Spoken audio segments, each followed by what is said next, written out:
This is the CBS Evening News. Good evening. I'm Lauren Anderson. All day long, there has been an incredible outpouring of love for Prince at his Minnesota home. This followed a night of celebrations of his life and music, including a block party thrown by Spike Lee in Brooklyn, New York. He had millions of fans all around the world, but ironically, he died alone. That was one of the revelations about his sudden and still unexplained death yesterday at the age of 57. Dean Reynolds has the latest on the investigation. A van pulled away from the medical examiner's office this afternoon, returning the body of Prince Rogers Nelson to his family. Carver County Sheriff Jim Olson spoke for many in this community. This is a tragedy for all of us. To you, Prince Rogers Nelson was a celebrity. To us, he's a community member and a good neighbor. An autopsy and toxicology test took place earlier today, but the results won't be known for a while. What is known is that Prince was dropped off by friends at 8 p.m. on Wednesday. When staffers could not reach him hours later on Thursday, they went to his 65,000 square foot home and studio and found him slumped in an elevator on the first floor, alone and unresponsive. A transcript of the 911 call shows it came from an unidentified male at 9:43 a.m. The person is dead here, he told the operator, and the people are just distraught. Is there any reason to believe that foul play was involved? We have no reason to believe at this time it's a suicide. The rest of it's under investigation. It is known that Prince had serious health issues, and mystery shrouds a medical emergency that took place a week ago when his chartered jet from Atlanta to Minneapolis was diverted to Moline, Illinois. After treatment there for what aides said was the flu, Prince tweeted, "I am transformed." The next night, he held a party for 200 at his home and offered the crowd this enigmatic thought: wait a few days before you waste any prayers.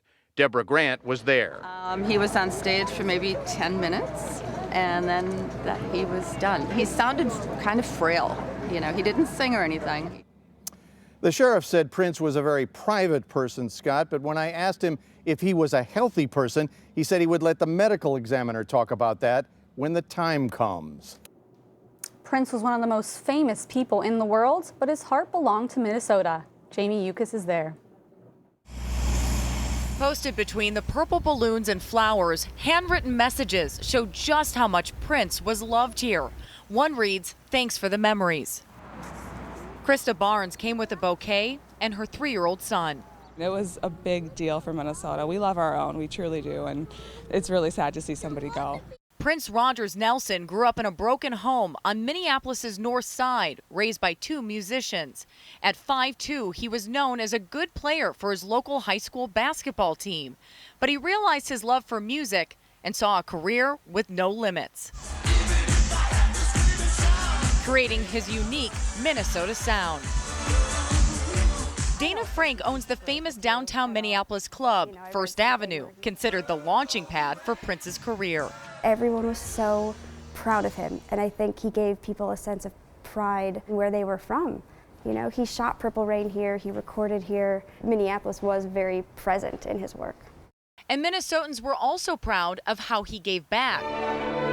He generously gave to dozens of charities like the Minnesota Dance Theater under the condition they would not publicize his gifts. He gave $1.5 million to an after-school program in New York, but his appreciation for his hometown was no secret. You will always live here? Why? It's so cold, it keeps the bad people out. I believe that. The crowds behind me just keep growing by the hour, Scott. That's because Paisley Park was just such a special place for Minnesota music fans. Prince often opened the gates here and would hold impromptu concerts for the public. In another important story tonight, police in southern Ohio have a drag-in out for a killer who executed 8 members of one family. The killer hunted down the extended family in several homes in a rural county. Benita Nair is following this. The motive for the killings remains unclear tonight, but the Roden family was clearly targeted.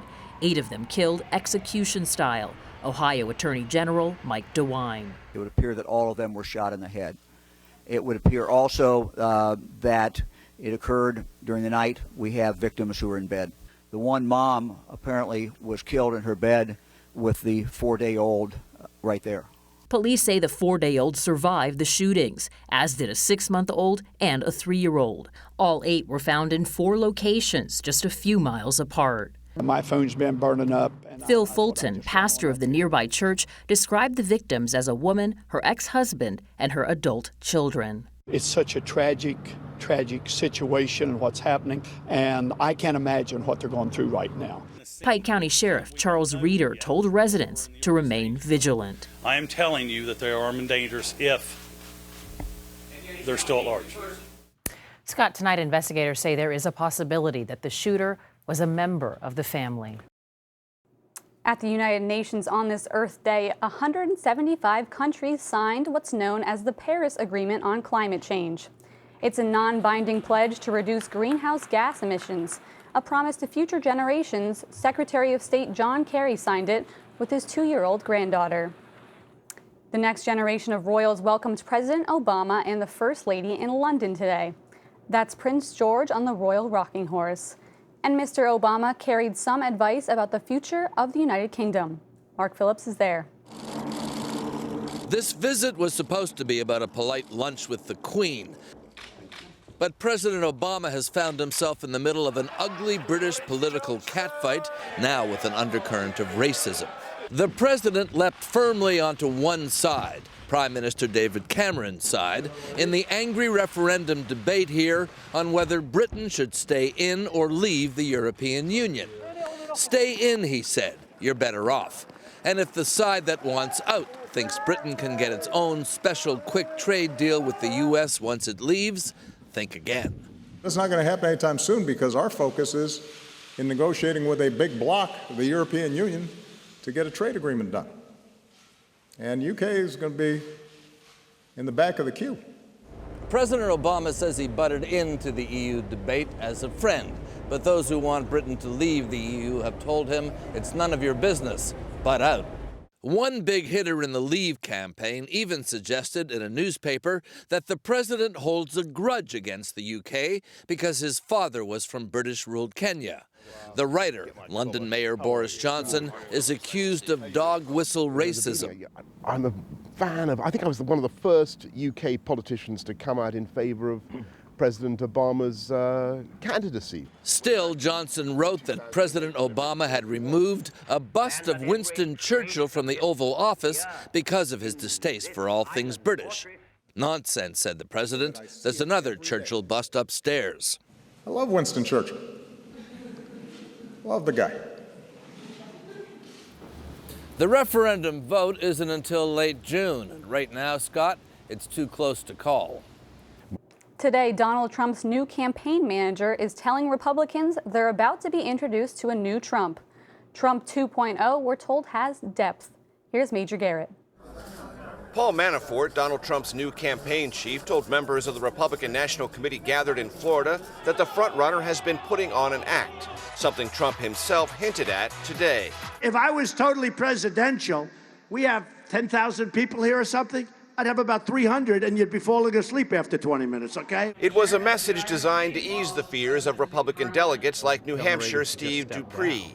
They understand that a general election is very different, that you actually have to talk substantive policy, and you have to speak to a general audience in a different way than you have in a primary. Ted Cruz said the comments prove Trump has been lying all along. These are their words, that all of this is just a show, that he doesn't believe anything he's saying, he's just trying to fool gullible voters. Trump's supporters understood why the candidate has been so brash. He had to do what he had to do. He had 17 people up there debating, and he put them all down. He was the man. Sometimes you got to call the baby ugly if it's ugly, you know. You can only put lipstick on a pig so many times. But some Republican delegates remain concerned that Trump's divisive rhetoric could lead to chaos at a possible contested convention this summer. RNC Chairman Reince Priebus. How nervous are you about unity for this party in the next 6 to 8 weeks? It feels like it's a ways away for me to get nervous right now. So I just kind of take one day at a time and one issue at a time. Fiat Chrysler is recalling more than 1 million Jeeps, Dodges, and Chryslers worldwide because drivers can't tell when they're in park. The gear shifters have been confusing some drivers whose cars have rolled away. More than 40 people have been hurt. We've posted a list of the vehicles on our website, cbsnews.com. Today, our Dr. John LaPook spoke at a global health conference in Houston, warning about the growing threat of Zika virus in the U.S. He also checked in with the troops on the front line. A team of mosquito hunters has set traps throughout Houston neighborhoods. They take them back to a lab where they freeze the insects, sort them, and grind them up for testing, looking for viruses like West Nile, dengue, And if you guys would follow me in here, I'll show you. And now Zika. So far, there's no evidence mosquitoes in the United States are infected with Zika virus, but scientists say it's almost inevitable. The flooding in Houston this past week means an explosion of potential breeding sites. It just rained a couple of hours ago, and I can see there are some puddles of water inside the tires there. John, this is 80s Egypti heaven right here. Infectious diseases expert Dr. Peter Hotez says protecting vulnerable neighborhoods is critical for disease prevention. For Aedes aegypti, they're so intimately linked with human habitats that they've evolved to breed in tires and in plastic containers, and those are what have to be removed. So the 3 Ds are to drain, dress, and DEET. Dr. David Peirce directs the City of Houston's disease prevention services. The one misconception that I'm hearing is that it's not really, it's not going to be a problem. But certainly for the families of the children who are born with microcephaly, it's going to be devastating. We end the week with a new twist on an old fable, a challenge to walk with, not race against, a tortoise. Here's Steve Hartman on the road. New Yorkers like to brag that they've seen it all. But in Central Park, there's one thing that still turns heads, makes cowards stop in their tracks while the brave inch closer. What is that? His name is Henry, and he's an African tortoise. There's something very zen about him, where people just slow down and relax. He belongs to Amanda Green. Amanda's had him a couple years now, but lately she's been feeling guilty that she can't bring him to the park as often as she would like. So I wanted to hire a walker, just like a person with a dog would hire a dog walker. A tortoise walker. Mm-hmm. Yeah.